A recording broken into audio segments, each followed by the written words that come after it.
Next up, at UFC 297, we have Charles Jourdain taking on Sean Woodson. Charles Jourdain, 15-6 overall, 3-2 in his last 5, riding back-to-back wins. He's taking on the insanely tall and long Sean Woodson, 10-1 overall, 3-1 in his last 5. He's coming off that win over Dennis Bazooka. This should be a really fun fight. I'm going to tell you, I go back and forth on this fight. I break it down. I get it. I'm like, okay, yeah, this makes sense. And then I look at it again. I look at Sean Woodson. I'm like, God, this guy's a fantastic underdog. But let's talk about why. We got Charles Jourdain, I mean. Charles Jourdain. You know what's funny is my quick pick video, when I was like doing stuff, I kept saying Charles Woodson over and over. Because not only for me, but I'm a big Michigan fan. And Charles Woodson, as you know, Angelo. As I know. You know, sport. Go sports. What did he win? The Heisman Trophy. Oh, that's actually impressive. There you go. And what position did he play? He was a fullback. He wasn't. This is like that episode of Bad Friends where Andrew's leading on what's his name, because he was like Patrick Mahomes. Oh yeah, he's like, and what number is he? He's like, what position player? does he play? Or a basketball player for the Dallas Mavericks. Yeah. No, he's a quarterback for that. Absolutely not. No, he's a defensive player. Well, which is we got so rare for a defensive player to win the Heisman. Well, there you go. We got Charles Jourdain. Air Jourdain is his nickname because he is flying through the air, flipping, swirling, spinning, doing all the things. Really fun fighter. He likes to come forward. He is mostly a striker. He's got a great chin. He's incredibly fast.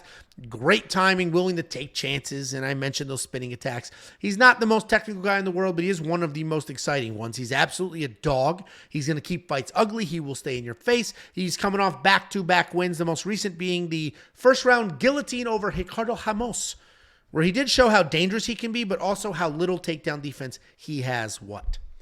I had Jourdain submission. Become a premium member today. It's only $10 a month, and I did have Charles Jourdain submission plus 900 on that fight. So. Congratulations. Thank you. For all of your success. He's taking on Sean Woodson. This guy is insanely long, very lean.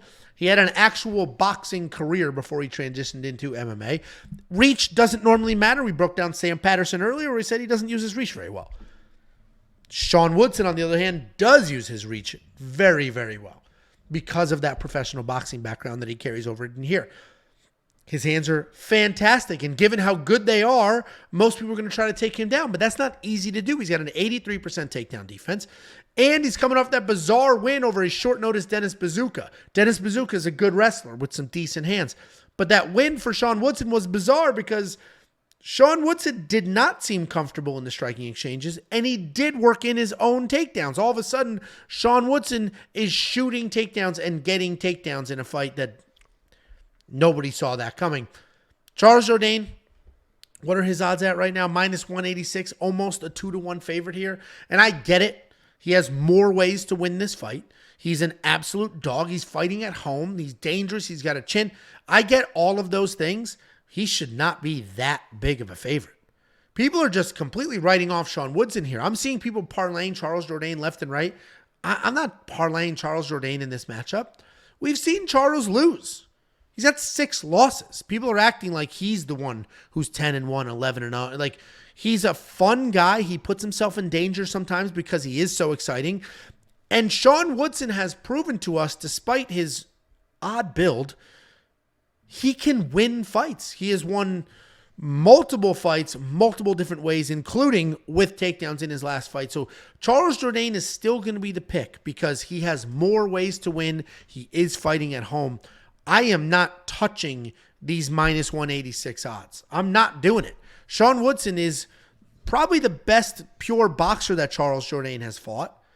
And now if Sean Woodson has some wrestling in the mix, it sounds crazy to think that Sean Woodson's going to out-wrestle Charles Jourdain, but we just watched Charles Jourdain get taken down very easily by Ricardo Ramos in his last fight. So Charles Jourdain's the pick, but Sean Woodson's looking like one of the better underdogs on this card. What do you think, Jakey boy?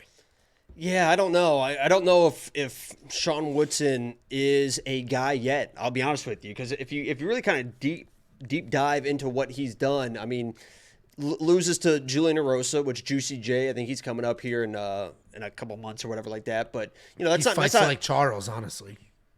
There you go. That's not a terrible loss because that's a good guy. But then he comes back. He fights a split decision win to Youssef Zalal, no longer in the UFC. And then he TKOs Colin Anglin, who's not really that guy. Comes in against Luis Saldana, who's not really a guy.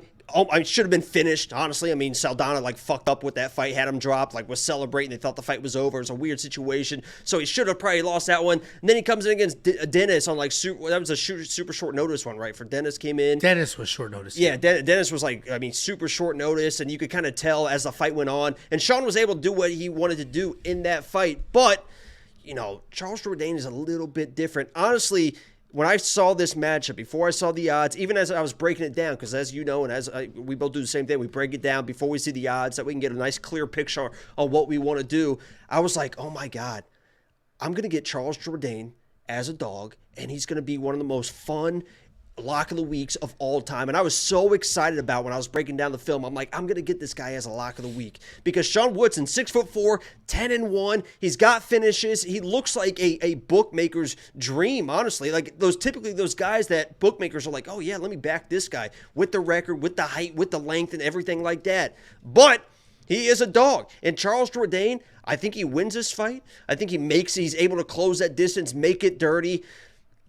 At -180, as you mentioned, with the length, with the improvements that we've seen from Sean Woodson time and time again in fights, I don't know if I'm playing that -180. I love Charles Jourdain. I think he does win this fight, but Sean Woodson is a guy that can do some wild stuff. And one of the things that scares me the most is Charles Jourdain, if he brings the pressure, if you get too aggressive with this guy, especially Sean Woodson against the fence, he is so fucking tall that he throws those knees up.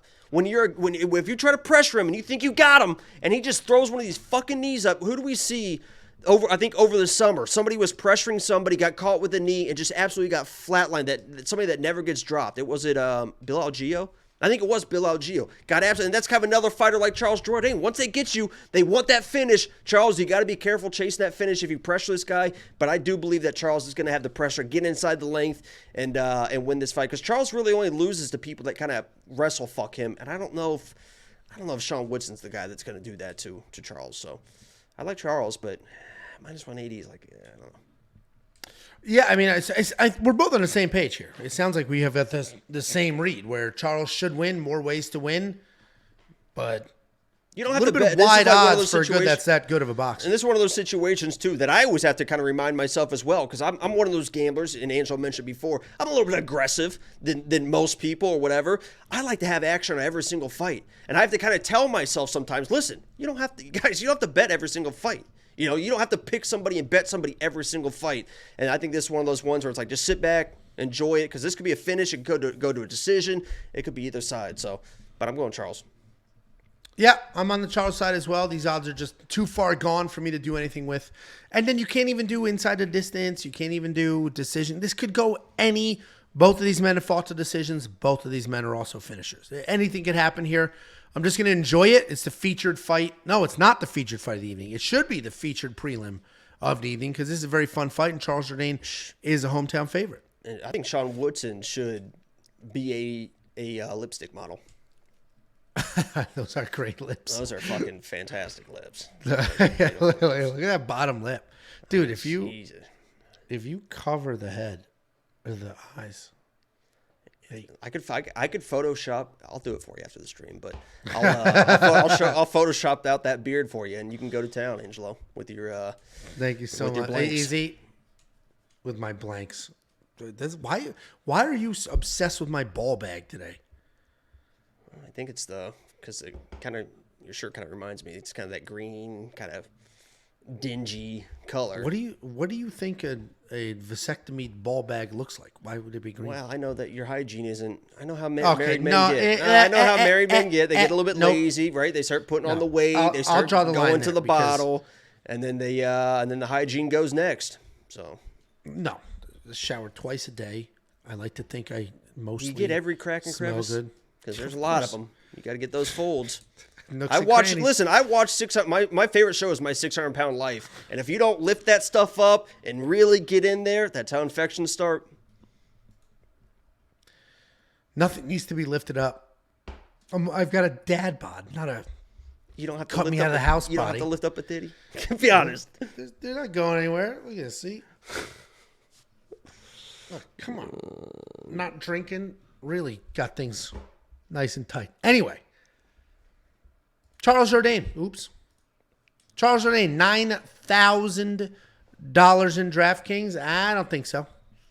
He's going to need a finish to get that money in. Yeah, Sean Woodson, I mean, it looks like he can be finished. He basically was like finished. Okay. Ew, You know what I was going to say? Yes. It looks like he could also finish the people. Jesus Christ. Anyway, Charles Jourdain, $9,000. I'm probably going to leave that alone in DraftKings as well because, Sean Woodson can hang tough. Sean Woodson could potentially win this fight. Like a couple of different things going. I'm not going to spend that DraftKings money. Do you think he's worth that $9,000? No, Brett. Okay. All right. I mean, you're filthy boy. Before you go, let me give you $50. Anybody who goes to wewantpicks.com/bets and signs up with any one of our affiliate partners gets $50 as a thank you. Use the link, sign up, make a deposit. We send you $50 as a thank you.